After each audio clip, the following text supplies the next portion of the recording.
Hey, what's going on, Guardians? Gray here. Welcome back to another Destiny 2 video. In today's video, we have the first TWAB of 2021. There should be a lot of information in here. DMG was talking about how we might see some reputation changes for Gambit and Crucible. They're reissuing some weapons. A lot of stuff to go over in here, so we're just going to dive into it. I'm just going to cover the juicy stuff in here. I'm not going to read it word for word. So let's dive right into it and get into what Bungie has for us heading into 2021. Starting off, they say they have a rewards update, Dreaming City and the Moon. They say since the launch of Beyond Light, we've been collecting what feels like a ton of feedback on various systems. They say while we shared some plans related to rewards, DDoS protection on consoles, crossplay, and transmog, we have new details on rewards from two of our more recent destinations, the Moon and the Dreaming City. They say rewards area lead Justin Dazzett will be walking us through some changes in response to feedback. Justin says last month, Joe Blackburn spoke about some changes we were making to gear in Season 13 in response to some feedback. That was when they brought back some of the Season of Arrivals weapons into the world pool and changed some things around, but they have a couple more things they're going to change. They say first, let's review a list of what you'll start seeing in Season 13. Okay, so this isn't coming till next season. There will be reissued Dreaming City, Reverie Dawn, and Moon Dreambane armor.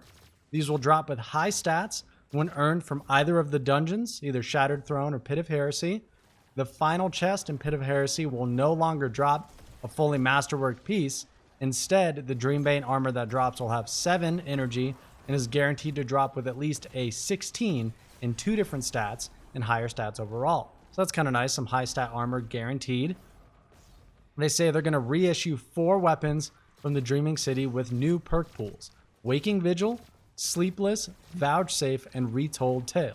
The Dreaming City weapons that drop in the Shattered Throne dungeon can roll with perks that are unavailable from drops from other reward sources. That's interesting.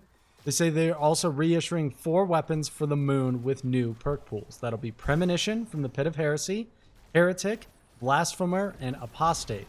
The weapons that drop in the Pit of Heresy will have perks that are unavailable from other sources. So they're sort of bringing those dungeons back into the fold. You'll be able to go in the dungeons to get unique perk rolls, if I'm understanding that correctly. And then they say they're expanding Lost Sector, Legend, and Master Rotators to the 4 Moon Lost Sectors. I know there's new exotics coming alongside that as well, sort of continuing that Europa system with the Lost Sectors, which I'm all for. I really like that system. I think it's pretty cool. They say they're making these changes to help preserve the relevancy of those destinations, specifically some of the pinnacle endgame activities that still exist there. To get more specific around the actual experience, activities where reissues are required will be heavily weighted towards rewarding reissued gear over capped gear, though the exact weighting and mechanisms may differ. For example, in the Dreaming City, if you have already obtained an infusion capped weapon, it will not drop for you again. That seems ridiculously convoluted. I don't think I like that. You're going to have to go earn the sunset capped weapon before you can get the non-sunset uncapped weapon. That makes absolutely no sense. We'll see how it actually plays out.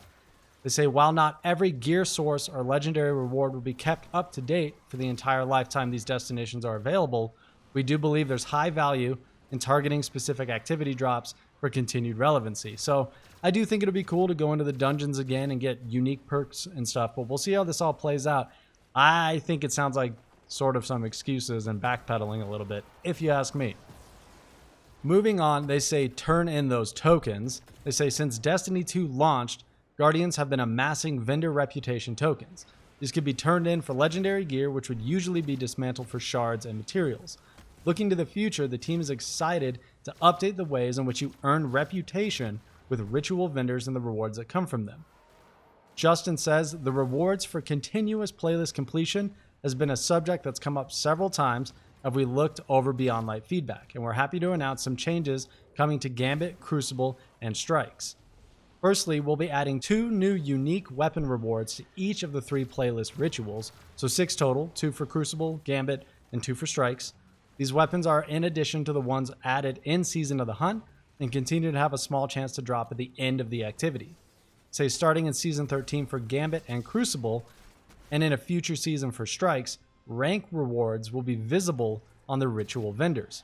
Each season, you'll be greeted by a row of rewards, progression toward which will be earned automatically as you complete relevant playlist activities. Instead of having rank rewards drop automatically into your loot stream, they will now be picked up manually from the vendor lists. We feel this will give much better visibility into what you'll be earning as you progress and helps you make better choices about where to spend your time. So there's a picture here of sort of the updated UI with shacks. You can see you'll be leveling up your reputation. Looks like you'll be able to get things like prisms and ascendant shards and upgrade modules. That's actually awesome. Crucible needed something like that desperately, so it'll be nice to be able to earn in-game materials directly from PvP. They say progression is on a per ritual basis. You could be rank 10 for Crucible and rank 4 for Gambit, and your rank will reset. You'll reset your rank right at the vendor by picking up the reward. They say rewards for each individual ritual are as follows. You can get 3 upgrade modules, 3 enhancement cores, a seasonal shader, 2 enhancement prisms, seasonal ritual emblem, and finally an ascendant shard at that final rank after you reset your rank. Every rank up awards a base ritual engram just like before. Additionally, each of the above ranks also awards a prime engram. So they're just really flushing out that system. They say due to this automated progression, Crucible tokens and Crucible token gifts are no longer needed and will be deprecated into junk that will delete as a full stack starting in Season 13. So cash those tokens in before the end of the season. I have like 20,000 tokens. I'm going to have to dedicate an entire freaking day to turning in tokens, so I'm going to have to get on that. Finally, they talk about Revenant, Shadow Dive, and Whisper of Fissures. They say the conversation and feedback on rewards wasn't the only thing we were tracking over the holidays. Many of you have been spending time in the Crucible experimenting with Stasis and all the ways in which it can change the flow of a match. They go on to talk about it a little bit more. Really, we're just going to talk about what they're changing with Shadow Dive. They say their short-term goal is to address outlier stasis abilities to keep subclass decision-making interesting. They say they're going to reduce the potency of Shadow Dive and Whisper of Fissures against Guardians, going live with update 3.0.2.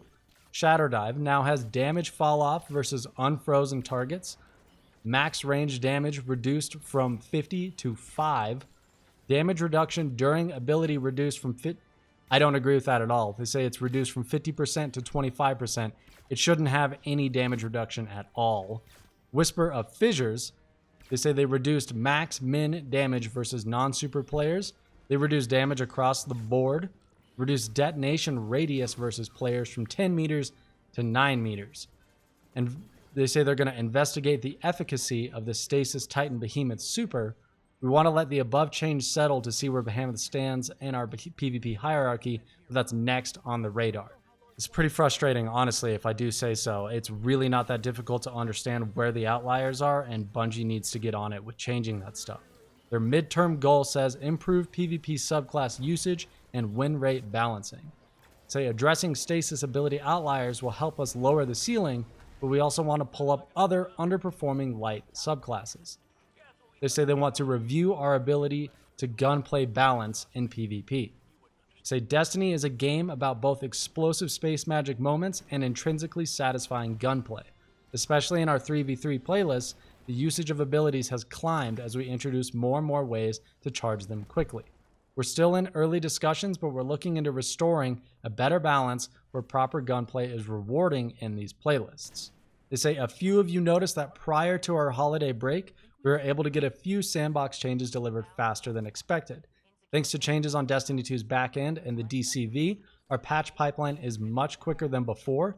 And that said, some changes won't happen at light speed as the team wants to make sure they have appropriate time to get everything correct, but they can make those changes a lot quicker. Once the changes have been validated, they'll let us know in a TWAB and it'll be pushed out in a patch shortly thereafter.